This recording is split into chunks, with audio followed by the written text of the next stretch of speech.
全台湾有9成的蒜头是对云林出产，最近当着捕餐期所一直咧落雨，真侪产地拢浸水，传出灾情。今仔农业部嘛派人去勘灾，准备要来启动相关的补助措施。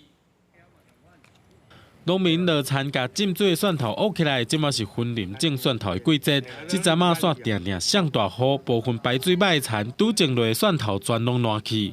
雨落伤过久，地势一变过一变雨，产生水路不通，那个蒜头太潮湿，导致那个蒜头腐烂。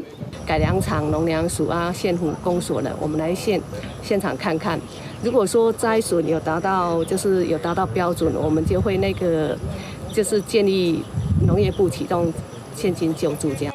农业处讲，云林种蒜头的面积大约5000公顷，占全国9成以上。不过最近雨落真粗，造成蒜头田的土甲蒜头落雨冲甲烂去，其中四湖乡通报100公顷受损上严重。看到的状况确实是，它这一块田因为可能用粘土，然后排水不佳，那因为也不太确定它这个已经淹多少了，但是我们挖开来看，确实是它内部已经开始有一些腐烂状况。就是等到天气好，那土壤差不多的时候，差不多干的时候，那来做覆土的这个动作，然后来减少这个损失啦。 农业处表示，目前该等各单位评估整个地区的损害状况，若全乡损失达到20%，就会当建设农业部启动天然灾害救助。若天气转好，也未烂去的蒜头会当顶砍土减少损失。不过后续蒜头的产量甲市场供应影响，爱搁观察。记者综合报道。